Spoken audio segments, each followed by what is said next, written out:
Radhe Radhe friends, आप सभी को आने वाले वट सावित्री व्रत की ढेरों शुभकामनाएं। माता सावित्री से यही प्रार्थना है कि सभी सुहागन बहनों का सुहाग सदा अटल और अमर बना रहे, उनके जीवन में सुख, समृद्धि और खुशियों का वास हो। ज्येष्ठ मास की अमावस्या तिथि का दिन अत्यंत पवित्र और विशेष माना जाता है, क्योंकि इसी दिन वट सावित्री व्रत रखा जाता है। ये व्रत विशेष रूप से विवाहित महिलाओं द्वारा अपने पति की लंबी आयु, अच्छे स्वास्थ्य और उज्जवल भविष्य की कामना से किया जाता है। इस दिन पूरे श्रद्धा भाव से पूजन करने से अखंड सौभाग्य की प्राप्ति होती है और वैवाहिक जीवन में सुख शांति बनी रहती है। धार्मिक मान्यताओं के अनुसार इस व्रत की शुरुआत माता सावित्री ने की थी। उन्होंने अपने पतिव्रत धर्म और दृढ़ संकल्प से यमराज को भी अपने पति सत्यवान के प्राण लौटाने के लिए बाध्य कर दिया था। यही कारण है कि यह व्रत पति की आयु वृद्धि और सौभाग्य की रक्षा के लिए अत्यंत प्रभावशाली माना जाता है। इसी विश्वास के साथ हर वर्ष महिलाएं इस व्रत को करती हैं और बरगद के वृक्ष की पूजा करती हैं, क्योंकि यह वृक्ष उस पवित्र स्थान का प्रतीक है जहां सावित्री ने अपने पति को पुनः जीवन दिलाया था। इस दिन की शुरुआत प्रातः काल जल्दी उठकर होती है। स्नान आदि करने के बाद स्वच्छ और सुंदर वस्त्र धारण किए जाते हैं। विशेष रूप से लाल, पीले, हरे या गुलाबी रंग के वस्त्र पहनना शुभ माना जाता है।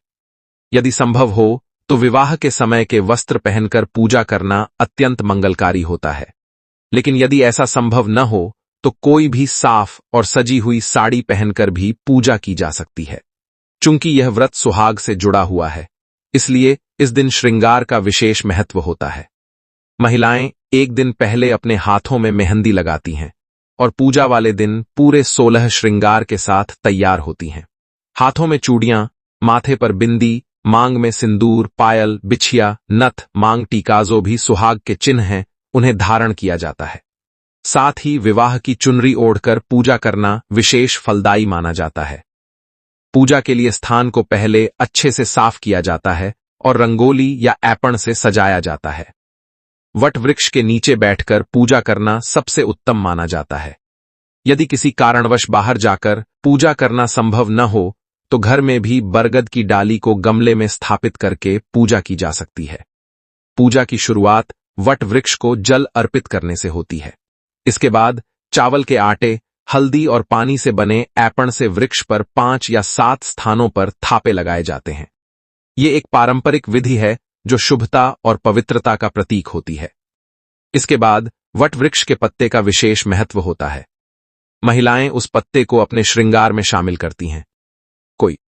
कोई उस पर अपने पति का नाम लिखती हैं या सिंदूर का तिलक लगाकर उसे बालों में धारण करती हैं। यह प्रतीक होता है पति के प्रति प्रेम और समर्पण का। पूजा से पहले एक महत्वपूर्ण परंपरा होती है जिसे खोइचा लेना कहा जाता है। इसमें महिलाएं अपने आंचल में पूजा का थोड़ा थोड़ा प्रसाद बांधती हैं। इसका अर्थ यह होता है कि पूजा कभी भी खाली आंचल से नहीं की जाती, बल्कि उसमें समृद्धि और श्रद्धा का प्रतीक होना चाहिए। इसके बाद गणेश जी और माता गौरी की स्थापना की जाती है। गोबर से उनकी आकृति बनाकर या चित्र के माध्यम से उनका पूजन किया जाता है। दीप प्रज्वलित किया जाता है और रोली, अक्षत, सिंदूर, फूल आदि अर्पित किए जाते हैं। गणेश जी को कलावा चढ़ाया जाता है और माता गौरी को सिंदूर अर्पित किया जाता है। वट वृक्ष को भी कलावा बांधा जाता है और सिंदूर के तिलक लगाए जाते हैं। इसके बाद सभी महिलाएं मिलकर वृक्ष की परिक्रमा करती हैं और धागा लपेटती हैं।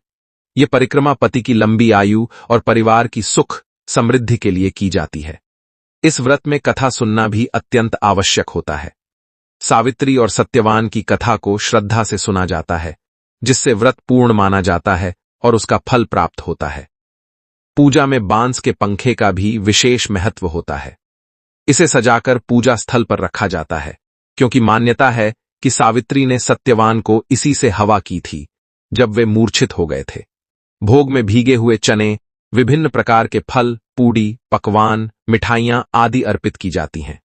हर क्षेत्र में भोग की परंपरा थोड़ी अलग हो सकती है, लेकिन श्रद्धा सबसे महत्वपूर्ण होती है। इस दिन दान का भी विशेष महत्व होता है। फल, वस्त्र और सुहाग की सामग्री का दान किया जाता है। महिलाएं अपनी श्रद्धा के अनुसार दान करती हैं और माता से आशीर्वाद प्राप्त करती हैं। पूरे दिन यह व्रत संयम, श्रद्धा और विश्वास के साथ किया जाता है। हर विधि के पीछे एक गहरा भाव छिपा होता है, अपने पति के प्रति प्रेम, परिवार के प्रति समर्पण और ईश्वर के प्रति अटूट आस्था। इस प्रकार वट सावित्री व्रत केवल एक पूजा नहीं बल्कि एक भावना है, एक विश्वास है जो हर सुहागन महिला के जीवन को शक्ति और आशीर्वाद से भर देता है। आगे का भाग और एंडिंग आप जब देंगे उसी अनुसार मैं इसे और विस्तार में तैयार कर दूंगा। माता सावित्री की कृपा आप सभी बहनों पर सदा बनी रहे, आपके सुहाग की रक्षा हो, जीवन में सुख, शांति और समृद्धि बनी रहे। इसी मंगल भावना के साथ आज हम विस्तार से इस पवित्र व्रत की संपूर्ण विधि, भाव और महत्व को समझते हैं। ज्येष्ठ मास की अमावस्या का यह दिन नारी शक्ति, पतिव्रत धर्म और अटूट विश्वास का प्रतीक है। यह व्रत केवल एक परंपरा नहीं बल्कि श्रद्धा, समर्पण और प्रेम की जीवंत मिसाल है। जब एक पत्नी पूरे विश्वास और निष्ठा के साथ यह व्रत करती है तो उसके जीवन में सकारात्मक ऊर्जा का संचार होता है और उसके परिवार पर देवी की कृपा बनी रहती है। सुबह स्नान और श्रृंगार के बाद जब पूजा की तैयारी पूरी हो जाती है तब पूरे विधि विधान के साथ पूजन आरंभ किया जाता है। पहले गणेश जी और माता गौरी का पूजन कर वातावरण को पवित्र किया जाता है। उसके बाद वट वृक्ष की पूजा की जाती है। जैसे जैसे पूजा आगे बढ़ती है, मन में श्रद्धा और भावनाओं की गहराई भी बढ़ती जाती है। अब जब आपने पूजा की मुख्य सामग्री अर्पित कर दी है तो यदि आपकी इच्छा हो तो आप कुछ धन का दान भी अलग से रख सकती हैं। यह दान आपकी श्रद्धा का प्रतीक होता है और इससे पुण्य की प्राप्ति होती है। इसके बाद धूप और दीप के माध्यम से पूरे पूजन स्थल को सुगंधित और दिव्य बनाया जाता है। प्रेम और भक्ति से सभी देवताओं को धूप अर्पित की जाती है। अब आता है इस व्रत का अत्यंत महत्वपूर्ण भागवट सावित्री व्रत कथा का श्रवण। कथा सुनने से पहले अपने हाथों में चने के कुछ दाने ले लिए जाते हैं। यह प्रतीक होता है संकल्प का और ध्यान का। फिर पूरे मन और श्रद्धा से सावित्री और सत्यवान की कथा सुनी जाती है। यदि आपके पास पुस्तक है तो आप स्वयं पढ़ सकती हैं या किसी अनुभवी महिला से कथा सुन सकती हैं या फिर मोबाइल के माध्यम से भी कथा का श्रवण कर सकती हैं। महत्वपूर्ण यह है कि कथा को पूरे ध्यान और विश्वास के साथ सुना जाए। कथा समाप्त होने के बाद जो चने के दाने आपने अपने हाथ में लिए थे उन्हें वट वृक्ष की जड़ में अर्पित कर दिया जाता है। इसके बाद परिक्रमा का क्रम शुरू होता है। परिक्रमा इस व्रत का एक विशेष अंग है। सामान्यतः 108 बार परिक्रमा की जाती है, लेकिन यदि यह संभव न हो तो 11, 21 या 5 बार भी परिक्रमा की जा सकती है। जितनी बार परिक्रमा करनी हो उतने चने के दाने पहले से गिनकर हाथ में रख लिए जाते हैं, जिससे गिनती में कोई भ्रम न हो। परिक्रमा करते समय कच्चा सूत और सिंदूर साथ रखा जाता है। हर चक्कर के साथ वृक्ष पर धागा लपेटते हुए और सिंदूर अर्पित करते हुए श्रद्धा से प्रार्थना की जाती है। मन ही मन यह भाव रखा जाता है कि जैसे माता सावित्री ने अपने पतिव्रत धर्म से अपने पति को पुनः जीवन दिलाया, वैसे ही हमारे जीवन में भी प्रेम, सुरक्षा और सौभाग्य सदा बना रहे। यदि परिक्रमा के दौरान धागा समाप्त हो जाए तो वहीं से नया धागा जोड़कर आगे बढ़ा जाता है, और यदि अंत में धागा बच जाए तो उसे वृक्ष पर ही बांध दिया जाता है। इस पूरी प्रक्रिया में मन शांत, स्थिर और श्रद्धा से भरा होना चाहिए। ध्यान रहे कि गर्भवती महिलाएं परिक्रमा नहीं करती हैं। परिक्रमा पूर्ण होने के बाद आरती का समय आता है। सबसे पहले गणेश जी और माता गौरी की आरती की जाती है। उसके बाद वट देव की आरती की जाती है। आरती के बाद जल से भरा लोटा और आम के माध्यम से वट वृक्ष को जल अर्पित किया जाता है।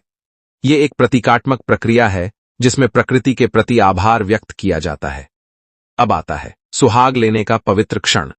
माता गौरी को सिंदूर अर्पित किया जाता है और उसी सिंदूर में से अपनी मांग भरी जाती है।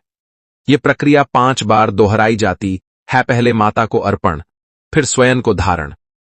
यह क्रिया केवल एक रीति नहीं बल्कि एक गहरा भाव है कि देवी का आशीर्वाद हमारे जीवन में सीधे रूप से समाहित हो।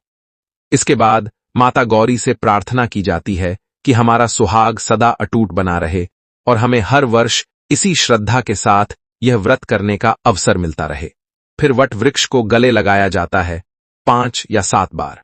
ये एक भावनात्मक जुड़ाव का प्रतीक है, मानो हम अपनी सारी इच्छाएं, भावनाएं और विश्वास उस दिव्य शक्ति को सौंप रहे हों। इसके बाद वट देव की सेवा की जाती है। उनके चरण स्पर्श किए जाते हैं, पंखे से हवा की जाती है। यह सब उस प्रेम और सेवा भाव को दर्शाता है जो एक पत्नी अपने पति और परिवार के लिए रखती है। पूजा के अंत में हाथ जोड़कर क्षमा याचना की जाती है कि यदि किसी भी प्रकार की कोई त्रुटि हो गई हो तो देवता हमें क्षमा करें और हमारे भाव को स्वीकार करें। अब बात आती है दान और प्रसाद की।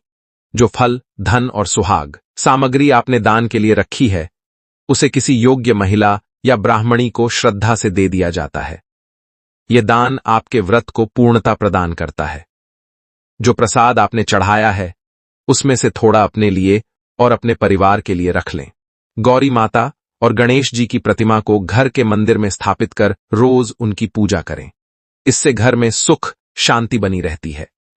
बचा हुआ कलावा अपने पति की कलाई पर बांध दें। यह उनके संरक्षण और प्रेम का प्रतीक होता है।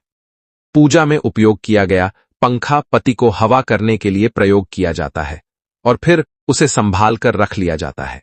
यह एक पवित्र स्मृति बन जाता है। दीपक को स्वयं बुझने दें और आम को प्रसाद के रूप में ग्रहण करें। अब व्रत खोलने की बात करें तो यह 2 प्रकार से किया जाता है। कुछ महिलाएं पूजा के बाद ही भोजन कर लेती हैं, जबकि कुछ महिलाएं दिन भर उपवास रखकर शाम को मीठा भोजन ग्रहण करती हैं।